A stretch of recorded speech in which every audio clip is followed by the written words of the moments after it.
je prends quelques secondes pour vous dire que le contenu des vidéos qui vont suivre est aussi disponible sous forme de PDF. Donc, si ça vous intéresse, je vous invite à cliquer sur le lien au bas de la vidéo pour télécharger le PDF en question. Je vous souhaite donc un bon visionnement et une bonne lecture. Dans cette vidéo, nous allons voir des notions sur le chakra sacré. Alors, le chakra sacré, surtout ce qu'on va voir dans cette vidéo, c'est l'harmonisation active du chakra sacré. Donc, comment est-ce qu'on peut poser des gestes concrets pour aller harmoniser notre chakra? Alors, premièrement, on l'appelle souvent le chakra sacré, mais son vrai nom, son nom en sanskrit, c'est Swadhisthana. Donc, vous allez voir sur Internet, bien sûr, pour la prononciation exacte. Je ne parle pas cette langue ou une langue qui est rapprochée à ça, bien sûr, là, mais ça serait Swadhisthana.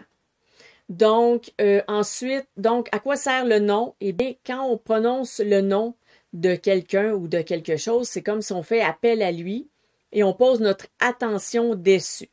Donc, déjà en disant le nom, ça va créer un lien avec le chakra et ça va poser notre intention, notre attention sur le chakra. Donc, c'est une belle manière de travailler avec lui si on a besoin de l'activer rapidement, d'appeler son pouvoir, dans le fond, autrement dit, d'appeler son pouvoir rapidement.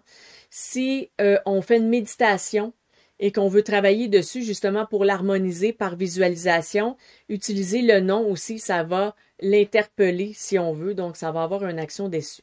Donc, dans le PDF, vous avez le dessin du chakra sacré qui est en fait un croissant de lune, donc dans le bas, comme ça ici, qui est dans un cercle. Le cercle est toujours présent parce qu'il représente en fait le centre d'énergie qu'est le chakra. Donc, dans le sacré, eh bien, on a le cercle du chakra en question, le centre d'énergie, la lune, donc qui représente le sacré, et on a des pétales. Pourquoi? Parce que les chakras, c'est des centres d'énergie, mais c'est des centres d'énergie qui sont représentés visuellement sous la forme d'une fleur de lotus. Alors, pour le sacré, il y a 6 pétales.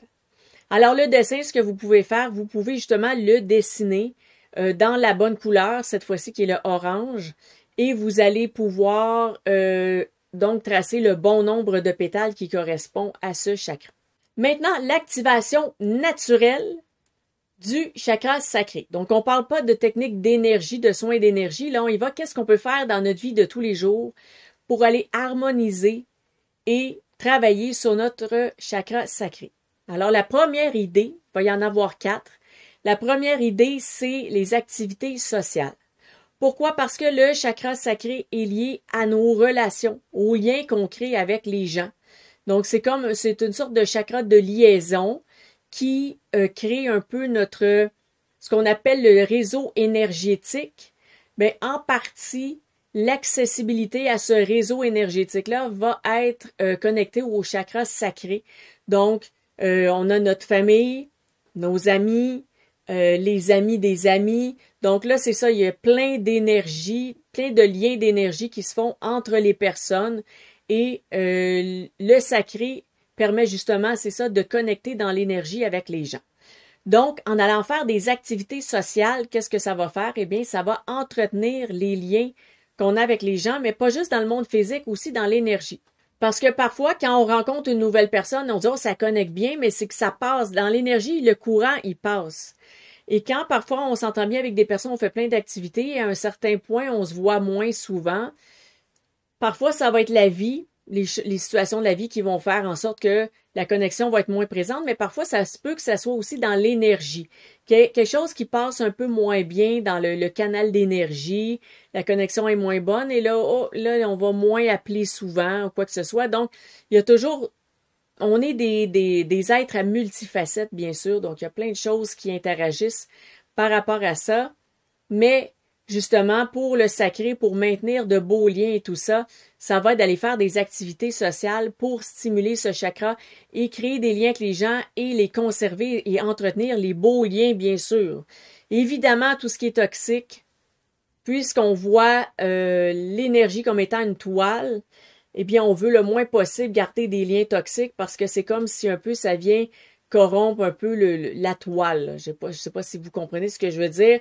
C'est que là, on a des beaux liens, on a des beaux liens qui vont avec des beaux liens, mais là, il y a un lien négatif. Et ça, l'autre personne qui est positive, elle pourrait se dire, ah, mais là, elle est en fréquentation avec cette personne, on la trouve assez négative, puis elle fréquente aussi une autre personne qui est assez négative, et ainsi de suite, parce que c'est un réseau. Ça peut être un peu nuisible. Donc, on essaie le plus possible d'être avec des gens qui nous font sentir bien, qu'on se sent bien accueilli, qu'on se sent assez en paix, je dirais, dans le sens qu'on ne se sent pas menacé ou on se sent pas comme ah non, j'ai dit ça, j'aurais pas dû dire ça.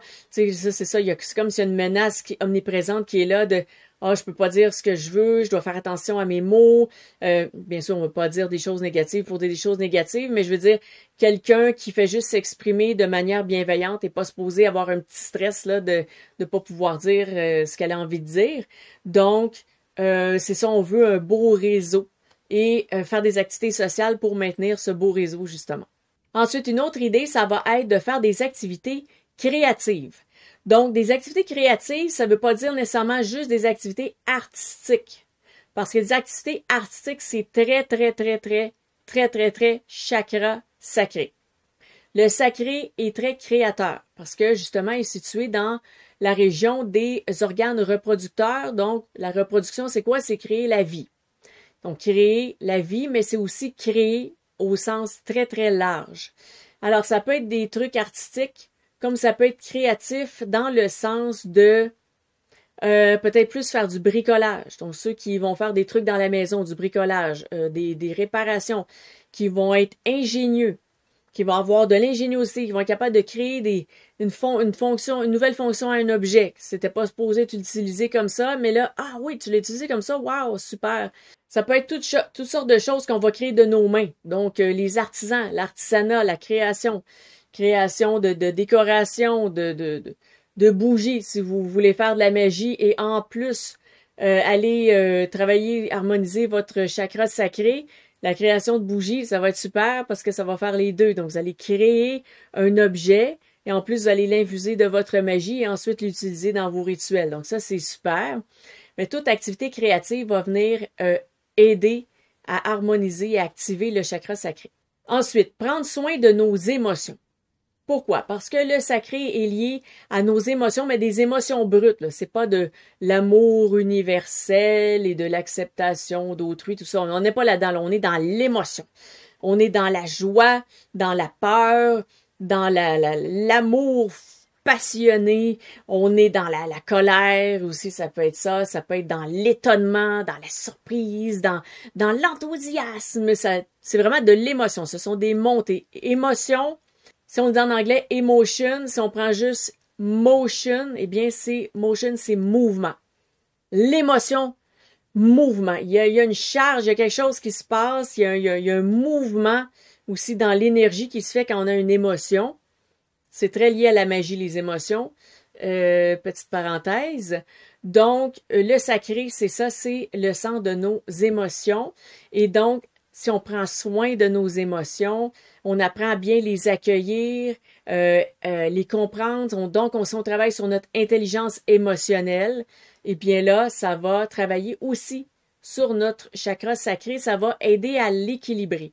Donc, plus notre intelligence émotionnelle, elle est développée, plus notre chakra va être harmonisé parce qu'il n'ira plus dans des extrêmes de joie et d'être trop enthousiasmé peut-être pour rien que finalement les gens vont laisser faire, on n'ira même pas. Et là, on était ouais pour aucune raison ou qu'on était en colère et finalement la personne, c'est même pas ça qu'elle voulait dire, on s'est mal compris. Et là, on était en colère pour aucune bonne raison. Donc, une fois qu'on a notre intelligence émotionnelle, toutes nos émotions vont être plus au centre. Ça ne veut pas dire qu'elles ne seront pas vécues. Elles vont être vécues, mais elles vont être vécues pleinement. Et là, elles vont être vécues pour les bonnes raisons parce qu'on va s'être bien compris avec les gens. On va avoir bien interprété la bonne chose et on va vivre exactement ce qu'on a à vivre. Et ça va être une super belle expérience. Ça va être beaucoup plus agréable et beaucoup plus profitable même à la limite de vivre des choses qui sont véritables, des émotions, de les accueillir aussi, de pas les bloquer, de dire « Ah non, ça c'est de la honte. » Non, non. OK, j'ai fait une erreur. Bon, je vais l'accepter, mon erreur, puis je vais m'excuser au lieu d'avoir la honte ou tout ça. Aussi, par exemple, les gens vont juste nous mettre de la honte dessus, mais il n'y a pas de honte à avoir. Donc, parfois, on va juste se dire, mais non, moi, je suis comme ça, j'ai le droit d'aimer. Je sais pas qu'est-ce que ça pourrait être, là, qui pourrait sonner étrange. Je sais pas. Par exemple, moi, au lieu de m'asseoir sur le divan, sur les coussins, le centre du divan, où est-ce qu'on est supposé s'asseoir, j'aime bien, moi, m'asseoir sur les accoudoirs du divan. Donc, il y a des gens qui vont faire, ben là, tu t'assois même pas au bon endroit. C'est pas grave. Donc, parfois, les gens essaient de nous mettre de la honte ou de nous juger sur certaines choses, que c'est pas nécessairement super important. Donc, à ce moment-là, qu'est-ce qu'on va faire? Eh bien, c'est qu'on va juste s'accepter. Donc, on va accepter l'émotion, on va dire, OK, je ressens de la honte, mais ça vient de l'autre personne, c'est pas à moi, ça. Cette émotion de honte ne m'appartient pas. Quand notre intelligence émotionnelle est développée, on va se rendre compte que cette honte-là, elle vient de l'autre personne, mais que tout seul chez soi, on peut s'asseoir sur l'accoudoir du divan, ça change absolument rien dans le monde entier, ça n'a aucun impact sur qui que ce soit. Donc, à ce moment-là, ben, on se libère. Donc, travailler sur nos émotions, accueillir nos émotions et soigner nos émotions, ça va aider à équilibrer le chakra sacré aussi. Ensuite, une quatrième idée, eh bien, ça va être de profiter des plaisirs de la vie. Parce qu'avec le chakra racine, on l'a vu, on s'est ancré dans nos 5 sens. Donc, on avait parlé d'avoir un massage, mais aussi la promenade en nature, où est-ce que là, on va entendre les chants des oiseaux, des petits animaux, on va avoir le vent dans le visage, on va sentir les odeurs des feuillages, des fleurs et tout ça. Mais là, on passe à l'autre niveau, donc à l'étape suivante, si on veut, c'est que là, on n'est pas seulement ancré dans nos 5 sens, mais on veut en profiter. Donc, si on dit, ben, la balade en nature, moi, j'aime bien, justement, le vent sur mon visage, ben là, c'est parfait, je profite de ça. Mais si je vais au bord du quai, et que là, il y a le vent qui est complètement fou, et j'ai les cheveux dans le visage, peut-être que je pourrais dire, ben, j'aime pas tant ça, cette expérience. Donc, je vais aller dans un endroit où il y a du vent modéré, où il y a peu de vent, comme pour être dans ma voiture. Là, il n'y a pas de vent. Les fenêtres fermées, on est bien. Donc là, ça va être de profiter de nos 5 sens. Donc, faire des choses avec nos sens, mais qui nous font plaisir. Donc, profiter des plaisirs de la vie, ce qui peut être autant aussi la nourriture, de manger. Bien sûr, on veut bien s'alimenter de bonnes choses et en quantité respectable aussi pour notre corps, notre santé, notre fonctionnement physique et tout ça, mais profiter des saveurs, profiter des odeurs.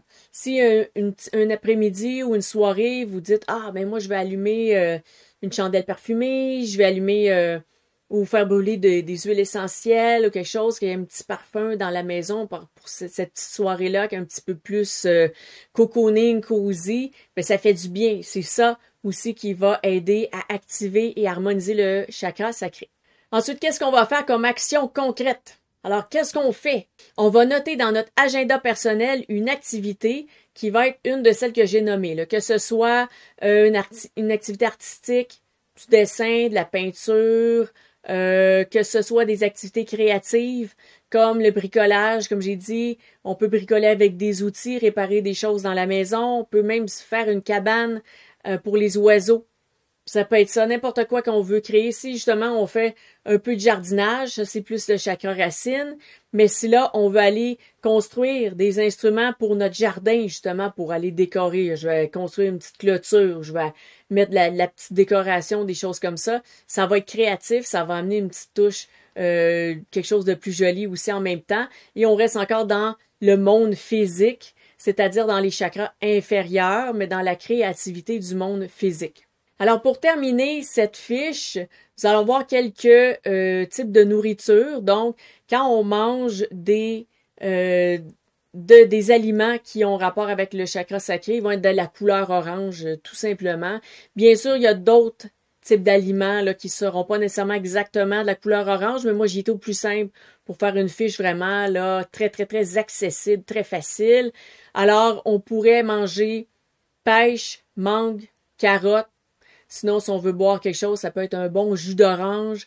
De juste faire attention, par contre, sur le marché, les jus d'orange, souvent, c'est bourré de sucre. Donc, le plus possible, un jus frais. Le plus possible, un bon jus naturel, si vous le pouvez. Sinon, c'est ça, il suffit de poser son intention pendant qu'on consomme le fruit, le jus ou quoi que ce soit, l'aliment. Donc, on met notre intention sur le fait qu'on veut aller activer, qu'on veut nourrir notre chakra correspondant, donc dans ce cas-ci, le chakra sacré.